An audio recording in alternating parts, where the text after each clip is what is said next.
አርሰናል ጉዳይ እንምጣ። አርሰናል ኤሚሬትስ ካፕ ሽንፈትን አስተናግዷል ከተከታታይ 4 ነው 5 ዓመታት በኋላ ማለት ነው። እና ሁሌ ኤሚሬትስ ካፕን አዘጋጅቶ አርሰናል ራሱ ነበር የሚያስቀረው። ትናንት ኤሚሬትስ ካፕን ቦሩሲያ ዶርትመንድ እንዳሳክቷል። ሪያል ቤትስም ላይ ቀድሞ ነው 2 ጎል የተቆጠረበት፣ ትናንትም 2 ጎል ቀድሞ ነው የተቆጠረበት። ኦፍ ኮርስ ዴክላን ራይስ እና ብሩኖ ጊማሬሽ እንግሊዞቹ እና ኢብሪች ኤዜ፣ ቡካዮ ሳካ፣ ኖኒ ማድዌኬ፣ ጁሪያን ቲምበር ተከላካይ ቦታ ላይ፣ ዊሊያም ሳሊባ ጉዳት ላይ ነው። ራያ ግብ ጠባቂ ላይ ነበሩ ትናንት። ራያ ኢብሪች ኤዜ አይቻቸዋለሁ። እንደገና እነ ሚካኤል ሜሪኖ ስፔኖቹ እነሱ ሜንዲ እነዚህ ሁሉ ሲመለሱ ያው ቡድኑ ሌላ ገጽታ ሊኖረው እንደሚችል መገመት ይቻላል። ትናንት አንድ አስተያየት ሰጪ እኛም በፕሮግራማችን ላይ አቅርበናል። የአድማጭ አስተያየትን አቅርበን ነበር ትናንት። አድማጫችን አስተያየቱን ሲሰጥ ምንድነው ያለው? አርሰናል ተገማች ላለመሆን ፈልጎ ነው የሚል አስተያየት ልኮ ነበር። ያስኬዳል አያስኬድም እንደ ሰው ሐሳብ ሊለያይ ይችላል። ግን ትናንት ያቀረብነው የአድማጭ አስተያየት ነው ወይም ኦዲየንስ የላከልን ሐሳብ ነው። አርሰናል እንደዚህ የሚጫወተው በፕሪሚየር ሊጉ ወይም በነጥብ ጨዋታ ተገማች ላለመሆን በማሰብ ነው የሚል ሐሳቦች ነው። የትናንቱን ጨዋታ እንዴት አየው ሶፊ? በጣም አሪፍ። አርሰናል ትናንት የነበረው ጨዋታ ላይ ያው የተመለከትናቸው ነገሮች አሉ። ያው እንደ ሊቨርፑል ሁለተኛ ተከታታይ ሽንፈት ነው አርሰናል ያስተናገደው። በሪያል ቤቲስ ተሸንፏል። ቅድም የሊቨርፑል ሽንፈት አሳሳቢ ነው ብያለሁ አይደል ግርሜ? የአርሰናል ሽንፈት ግን አሳሳቢ አይደለም። የአርሰናል ሽንፈት በፍጹም አሳሳቢ አይደለም። ለምንድነው ይሄን ያልኩት? አርሰናል ወደዚህ ፕሪሲዝን ከመምጣቱ በፊት ወይም ከመጣ በኋላ ባለው ሂደቶች በዓለም ዋንጫው ላይ 16 ተጫዋቾችን ስላሰለፈ አብዛኞቹ ተጫዋቾች ፕሪሲዝን ላይ አልተሳተፉም። 16 ማለት በቃ ቋሚ 11 ተሰላፊዎቹ ማለት ነው። 16 ተጫዋቾች አልነበሩ ወይም የመጡት ደግሞ ባለፉት ጥቂት ቀናት የተቀላቀሉ ናቸው ብዙዎቹ። ቢገቡም ደግሞ ትንሽ ደቂቃ ነው የገቡትም ትንሽ ደቂቃ ነው የገቡትም ቢሆን ማለት ነው። ስለዚህ ለዛ ነው አሳሳቢ አይደለም ያርሰናል ያልኩት። የሊቨርፑልን አሳሳቢ ነው ያልኩበትን ቅድም በደንብ ስላስረዳው አልመለስበትም።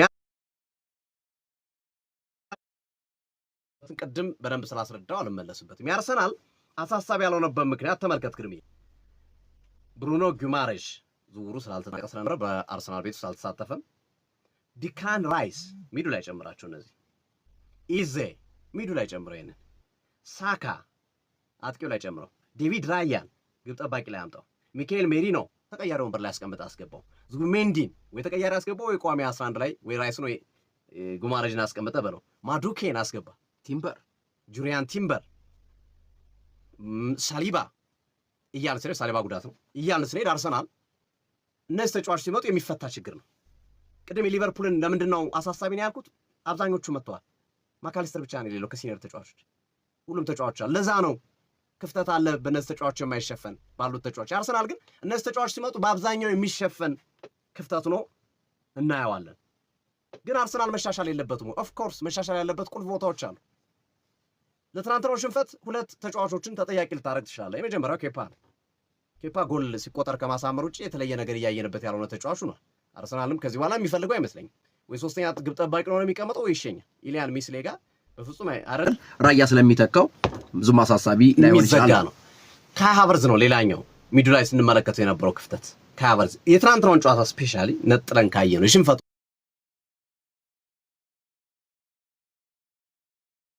ምክንያቶች። ካይ ሃቨርዝ የነበረው እንቅስቃሴ ሚዱ ላይ ዶሚኔት ስለተደረገ በቦሩሲያ ዶርትሙንድ በነነ ሜቻና በነ ጆ ቤሊንግሃም ዶሚኔት ስለተደረገ ውጤታማ ያልሆነ እንቅስቃሴ አይተናል በዚህ ሂደት ውስጥ ማለት ነው። የትናንትናውን ዝም ብለን እንደው ለጥቅም የለውም። የትናንትናው ሽንፈትም ብታሸንፍ ሳይኮሎጂካሊ ሊጠቅም ይችላል። ግን ሽንፈቱን የምተነትንበት ሂደት ስታስቀምጠው የትናንትናው ስፔሲፊክ የሽንፈቶቹ ምክንያቶች ለወደፊት የአርሰናል እድገት ብዙ የሚጠቅሙ አይደሉም። ስፔሲፊካሊ የሽንፈቶቹ ምክንያት ኬፓና ካይ ሃቨርዝ ቢኮዝ የሚስተካከል ነው። ጉማሬጅ መጥቶ ያስተካክሏል፣ ራይዝ መጥቶ ያስተካክሏል፣ ሚዱን ግብ ጠባቂውን ራያስ። ግን አርሰናል ኦቨርኦል ሲታይ ደግሞ ክፍተት አለበት። መስተካከል ያለበት ክፍተት አንደኛው የተከላካይ መስመሩ ነው። ሳሊባ ስንቱን ጉድ ነው ሸፍኖ የነበረው ግርሜ። ጋብሪኤል ማጋሌሽ ራሱ ተጋለጠ እኮ ሳሊባ ባለመኖሩ ተጋልጦ አየነው ትናንት። ጋብሪኤል ማጋሌሽ ሙስኬራ ገና የሚቀረው ልጅ ነው፣ ገና ነው። ተቀያሪ ሆና እንጂ ሙስኬራ ተጫዋች ማሳረፊያ የምታደርገው እንጂ በቋሚ 11 የምታስገባው አይደለም። እንግዲህ የሳሊባ ጉዳት እንደምታውቀው 3 ወር 4 ወር የሚያቆይ ነው። አሁን ባለው ሂደት በረፍት ነው ይስተካከላል የተባለው። ምክንያቱም እንደውም ሞስኩዌራ ሶፊ በቤን ዋይት ቦታ ሲጫወት የተሻለ አይደለም ማለት ለምሳሌ ቀይ ተመላላሽ ባየ ነው አምና ባየ ነው እንደውም ሞስኩዌራ ተመላላሽ ቀኝ ላይ ሲጫወት የተሻለ ሆኖ አይተዋል ከሴንተር ባክ እንቅስቃሴው አንፃር ሲነጻጸር ማለት ነው። ሶ በዚህ ሂደት ውስጥ እንግዲህ ሳሊባ ረጅም ጊዜ ጉዳት ነው ተብሎ የሚገመተው። ሚካኤል አርቴታ ትናንት 2 ሳምንት ያለፉትን 2 ሳምንት ምንም ነገር አልሰራም። በቃ ይተኛል ይነሳል፣ ሌላ ምንም እንዲሰራ አልፈቀደለት። እዚህ በኋላ የሚሻሻሉ ነገሮች ካሉ እነግራቸዋለን ብለዋል። ያው ቢያንስ 2 ወር 3 ወር የሚያቆይ ጉዳት ነው። በተፈጥሯዊ መንገድ እንዲሻሻል ቢፈልጉም ቀዶ ጥገናውን ተውታል። ያው እንደሚታወቀው በዛ መንገድ ነው እየሰሩ ያሉት። ቲምበር የሳምንታት ጉዳይ ነው ብሏል። ሰው ለፕሪሚየር ሊግ ጨዋታ መድረስ እድል ይኖራል ጁሪያን ቲምበር ከጉዳቱ አገግሞ በዚህ ሂደት ውስጥ ማለት ነው። ስለዚህ ሳሊባ ምትክ ያስፈልገዋል። ሳሊባን 2 ወር 3 ወር አይደለም 2 ሳምንት 3 ሳምንት ማጣት ለአርሰናል ከባድ ነገር ሊያመጣ ይችላል። በተመለከተው እንቅስቃሴ ከባድ ነገር ሊያመጣ ይችላል። ሶስቱን የሚተካ ዝውውር አርሰናል ዴፊኒትሊ መግባት አለበት። ምንም የሚያጠራጥር ነገር አይደለም። አሁን ሳሊባ ተጎዳ ሲባል ግድ ለሙስኬራ አለ ብለህ ልታልፈው ትችላለህ። ባለፉት ጊዜያቶች የትናንትናውን ጨዋታ የሪያል ቤቲስን ጨዋታ ተመልክተህ ግን በሙስኬራ የሳሊባ ቦታ ይሸፈናል። እንዲሁም ማሪስ ሰለሞን ይሻላል። ማሪስ ሰለሞን በጣም የተረጋጋ በጣም ልጅ ከመሆኑ ውጪ እንደው ስተሰራ ብለህ ከመፍራት ውጪ ልጁ ትራንስ ያደረገው የነበረው እንቅስቃሴ በጣም ድንቅ ነው። ሰለሞንን ከጋብሪኤል ማጣመር ይሻላል ከሙስኬራ። ዝሮ ግን እኔ መሰረታዊ ነገር የሚሆነው መፍትሄ የሚሆነው አንድ ልምድ ያለው ተከላካይ ማምጣት ወይ ክርስቲያን ሮሜሮን ወይ ኢዝሪ ኮንሳን ግዴታ ሁለቱን ነው አርሰናል ትኩረት ያደረገው። ወይ ኢዝሪ ኮንሳን ወይ ክርስቲያን ሮሜሮ ከሁለቱ አንዱን ለማስፈረም ይችላል የሚሉ ሐሳቦች እየወጡ ነውና አርሰናል ኢዝሪ ኮንሳን ፈልጓል። እንደገና ሌላኛው ደግሞ ክርስቲያን ሮሜሮ ነው ቶተንሃሙን ፈልጓል። አብረን የምናየው ይሆናል። ስለዚህ እነዚህ ተጫዋቾች አሉ ግዴታ ነው ይሄ ቦታ ለመጠናከር። ሌላው አርሰናል እንደ ክፍተት የምትመለከተው ያው ቀኙ ላይ ዶማን ነው የተመለከትነው ትናንት።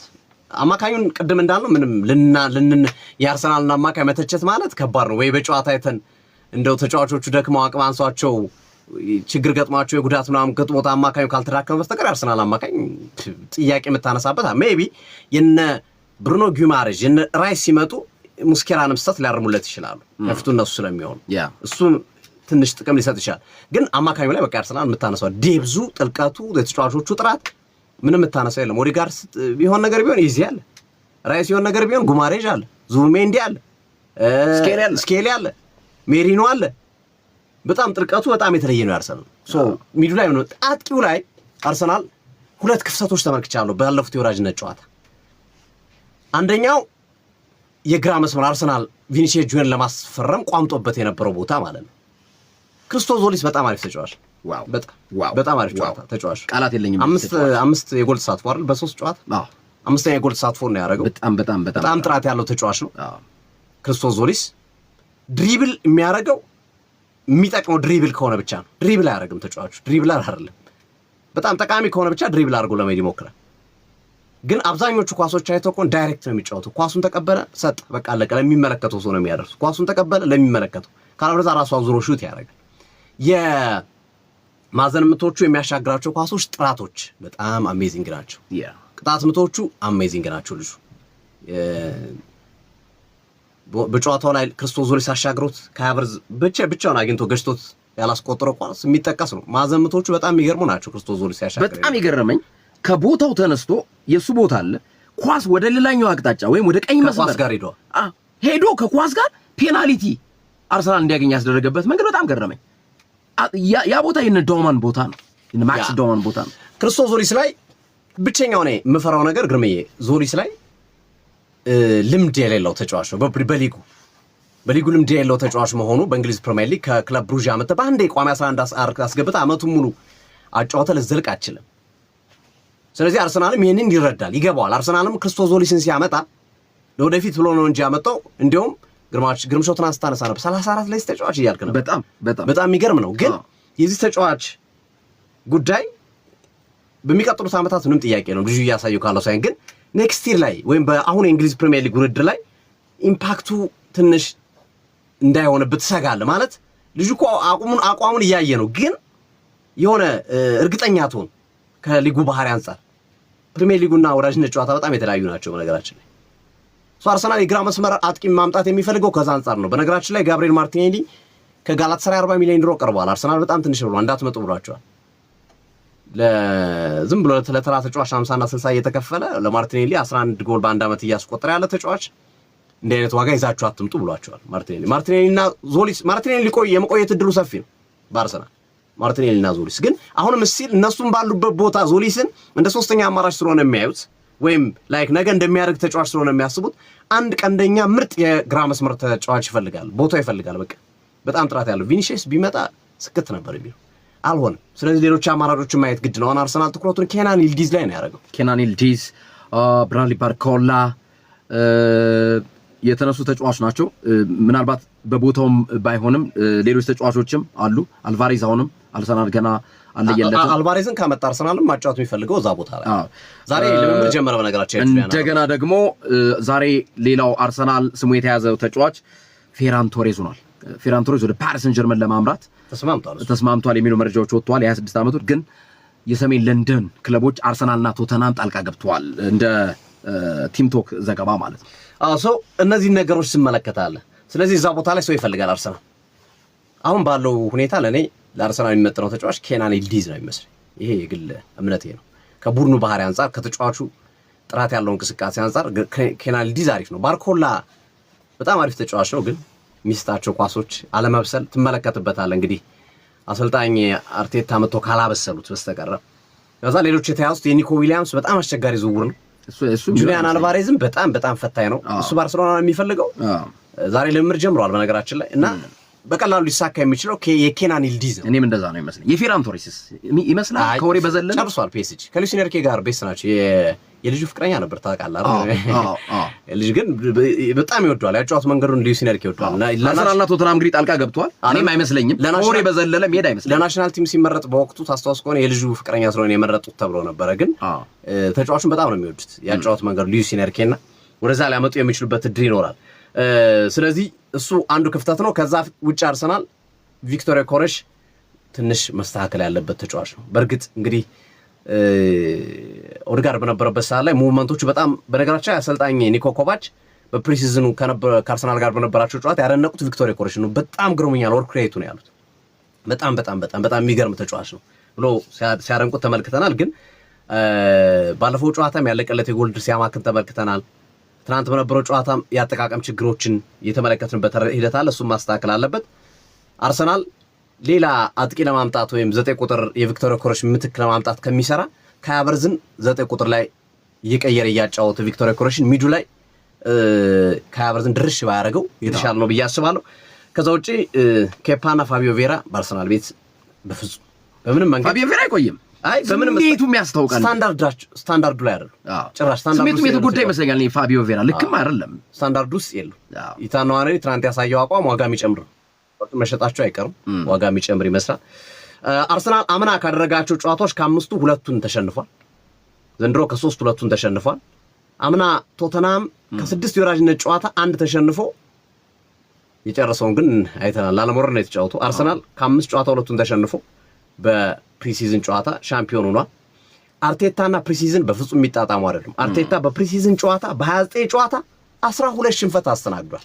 የአርቴታን ቡድን ፕሪሲዝን አይገልጽም የሚለው ሐሳብ የሚያስኬድ ይመስላል። ግን እንደዛም ሆኖ አርሰናል እንደጠቀስ ነው የአርሰናል መሸነፍ አሳሳቢ ባይሆንም ስቲል ግን አርሰናል ቻምፒዮንስ ሊጉን ፕሪሚየር ሊጉን የሚፈልግ ከሆነ በተለይ የማል ተከላካይና የሳሊባን ቦታ የሚሸፍንና ግራ መስመር ላይ የክሪስቶስ ዞሊስና የማርቲኔሊ አፕግሬድ የሆነ ከፍ ያለ አንድ ተጫዋች ቢያመጣ የተሻለውን አርሰናል የጠነከረውን አርሰናል እንመለከታለን ብዬ አስባለሁ።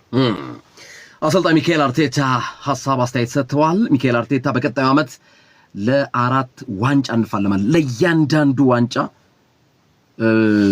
በሚገባው ፍልሚያችን እናደርጋለን የሚል ሐሳብ ይዘው ወጥቷል። በመረጃቸው ወይም ደግሞ በሐሳባቸው የገለጹበት መንገድ ዛሬ ተጠቃሽ ነው እና ለእያንዳንዱ ጨዋታ ለ4ቱም ዋንጫዎች ተጠንቅቀን እንጫወታለን ወይም ዋንጫዎችን ለማግኘት የተቻለንን ያህል እንቅስቃሴና ጥረት እናደርጋለን በሚል ሐሳባቸውን ገልጸዋል። አሰልጣኝ ሚካኤል አርቴታ የሊዮኔል ሜሲ አባት ሀዘን እሱን እናንሳው እስኪ ሶፊ። በጣም አሪፍ ግርምዬ። አድማጮቻችን ስለ ማንቸስተር ዩናይትድ እየጠየቃችሁ ነው። መግቢያችን ላይ በስፋት አንስተናል። ማንቸስተር ዩናይትድ መሀል ላይ የገቡ ይመስለኛል። የመጀመሪያ ጉዳያችን ማንቸስተር ዩናይትድ ነበር። ሲቲና ሌሎች ቸልሲን የተመለከቱ መረጃዎች ሰዓት ካለን ከሜሲ በኋላ አጠራጣሪ አድርገን እንሰጣለን። እሺ ሊዮኔል ሜሲ ግርም ያዘን ላይ ነው። አንዳንዴ ህይወት ይገርማል አይደለ? ሮናልዶ ትናንት ሰርጉን አከናወነ በነ ቪኒ በነ ምባፔ ተከቡ። በተቃራኒው ሜሲ ትናንት የአባቱ ቀብር ላይ ነበር የነበረው እና አይገርም ህይወት።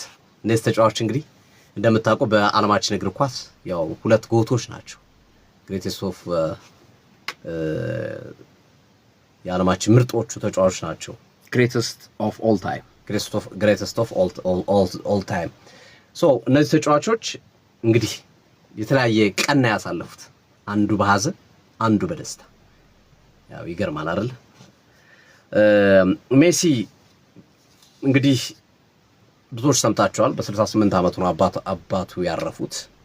ከባድ ሐዘን ነው የገጠመው። የሜሲ አባት ለልጃቸው የከፈሉት መስዋዕትነት በጣም ትልቅ፣ ብዙ አባቶችን የሚያስተምር፣ ለብዙ አባቶችን አባትነት ምን እንደሆነ የሚያሳይ ህይወቱ ነው ያሳለፉትና እኚህ የሊዮኔል ሜሲ አባት ሆርሄ ሜሲ በብረታ ብረት ፋብሪካ ውስጥ ተቀጥሮ ነበር የሚሰሩት እና ሜሲ በአንድ ወቅት የተናገረው ነው 2010 ላይ በነበረው ኢንተርቪው ይመስለኛል አመቱን ካልተሳሳትኩኝና አባቴ ሁሌም ጠዋት 10 ሰዓት ይነሳል ሌሊት ወደ ብረታ ብረት ፋብሪካው ለመሄድ ወደ ስራው እና ቀን ሙሉ ሲሰራው ነው። በጣም አድካሚ የጉልበት ስራም ጭምር ያለው ስራ ነው የሚሰራው። እሱን ይሰራና ማታ 3 ሰዓት ነው የሚመጣው፣ ሩቅ ስለሆነ ከቤታቸው ወደ ፋብሪካ የሚሄድበት ጊዜ ማለት ነው።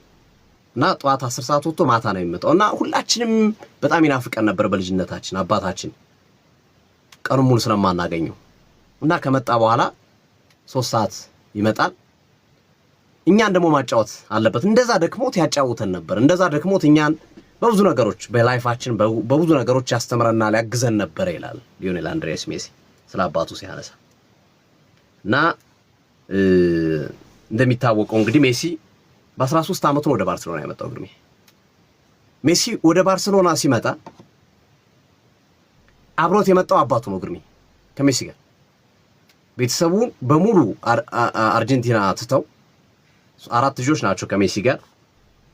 አንድ ሴት አለች፣ ሮድሪጎ፣ ማቲያስ እና ማሪያ ነው የሚባሉት ልጆቻቸው ከሜሲ ውጭ ያሉት ማለት ነው። እነሱ ልጆቻቸውንና ባለቤታቸውን ትተው የሜሲን እግር ኳስ ለማስቀጠል ባርሴሎና ልጃቸውን ይዘው ነው የመጡት። እርሳቸው ነበረ ልጃቸውን የሚንከባከቡት። ከእሳቸው ጋር ነበር የነበረው ያን ሁሉ ዓመት ሜሲ እና አስበው ልጆቻቸውን ባለቤታቸውን ትተው ለሜሲ ብለው ባርሴሎና መጥተው ልጆች ቤተሰቦቻቸውን አርጀንቲና ትተው የወሰኑት ውሳኔ ከባድ ውሳኔ ነው። ብዙ አባቶች ይወስኑታል ወይ አይሮን ነው እንግዲህ አላቅም። የሚወስኑ አባቶች ይኖራሉ፣ ምንም ጥያቄ የለውም። ግን ውሳኔው ቀላል ውሳኔ አይደለም እና በጣም ብዙ ስቃይ አይተዋል። ከቁመቱ ጋር በተያያዘ ሜሲ በነበረበት የሆርሞን ዲፊሺየንሲ የሆርሞን እጥረት አባቱ ናቸው አንዱ በጣም ብዙ ዋጋ ከፍለው ይህንን በማስተካከል ረገድ ሲሰሩ የነበሩትና ቀላል የማይባል ፈተናዎችን ያዩ አባት ናቸው። በጣም ከባባድ ፈተናዎችን ማለት ነው። ቤተሰቦቻቸውን ትተው ረጅም ዓመታት ከሜሲ ጋር ከዛ ደግሞ እንግዲህ እግር ኳስ መልሶ ካሳቸው ልጃቸውን በትልቅ ደረጃ ስኬታማ መሆን ቻለ። የልጃቸው ወኪል እርሳቸው ናቸው። የሚደራደሩት ከገንዘብ ከመናም ጋር ተይዞ ሁሉን ነገር የሚደራደሩት እርሳቸው ናቸው፣ የሊዮኔል ሜሲ አባት እና ቀኝ እጁን ያጣው አባቱን ብቻ አይደለም አባት ትልቅ ነገር ነውና አባትን ማጣቱ ብቻ ሳይሆን ከአባትን በተጨማሪ ወኪሉም ናቸው የተጫዋቹ ሁሉ ነገር ናቸው። ሁሉ ነገሩን ነው ያጣው፣ ቀኝ እጁን ነው ያጣው ሊዮኔል አንድሪያስ ሜሲ እና ከባድኑበት አላዘኑ። ትናንት በቀብር ቦታ ላይ ብቻውን ሜሲ ማንም ሰው አይጠጋይ ብሎ ብቻውን አባትየው ባረፈበት ቦታ ላይ ሲታይ ነበር እና በጣም እንደተጎዳ ያስታውቃል። የሜሲ ቤተሰቦች በነገራችን ላይ ክስ መስርተዋል። ፕራይቬሲያችን ተገፍተናል፣ በማንፈልገው መንገድ ቀረጻ ሲካሄድ ነበር፣ ተደብቆ ሲቀርጿቸው ነበር መቃብር ቦታው አካባቢ አባትየው ያረፈበት ቦታ ላይ እና ክስ መስርተዋል። እስከዛ ድረስ የሄዱበት ሂደት አለ፣ ጫና ውስጥ የነበሩበት ሂደት ነበረ። ሌላው አስገራሚ ነገር ሮድሪጎ ዲ ፓውል ያደረገው ነው። ግርምዬ ሮድሪጎ ዲ ፓውል ኢንተር ሚያሚ ሰሞኑን በነበረው ጨዋታ ላይ ከትናንት ወዲያ ይመስለኛል በነበረው ጨዋታ ላይ የሜሲን ማሊያ ከስር አድርጎ የራሱን ማሊያ ከላይ አድርጎታል። ግርምዬ ልክ ጎሩን ካስቆጠረ በኋላ ደስታውን ሲገልጽ የሱን ማሊያ አውልቆ የሜሲን ማሊያ ያሳይ። ያስቡ ያን ሁሉ ደቂቃ 2 ማሊያ ለብሰ መጫወት ማለት ነው። እግር ኳስ ተጫዋች በጣም ከባድ ነው፣ ይሞቃል።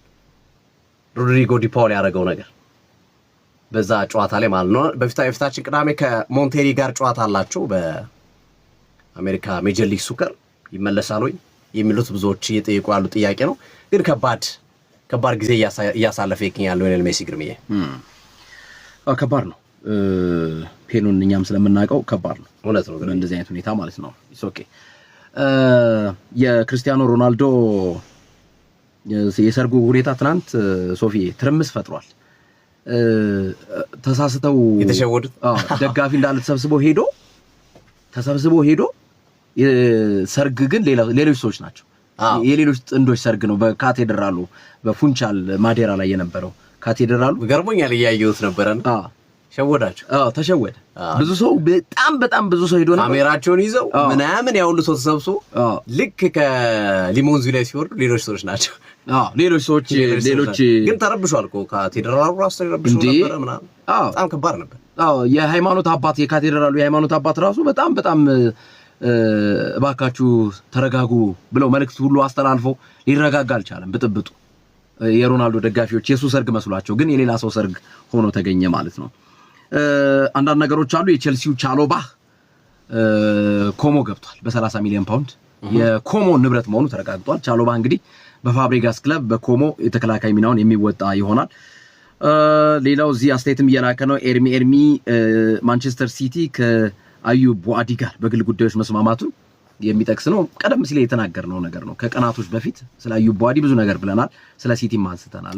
ይቀላቀለናል ብለዋል። ትሬኒንግ አሰልጣኝ ኢንዞ ማሬስካ ሮድሪ ይቀላቀለናል ብለዋል። ግን ማስተማመኛ የለኝም ብለዋል ስለመቆየቱ። ዞሮ ማንቸስተር ሲቲ እና ቼልሲ እንግዲህ ተጋጣሚዎቻቸውን አሸንፈዋል። በተለይ ቼልሲ ኤሲ ሚላንን ያሸነፈበት በጣም አስገራሚ ነው።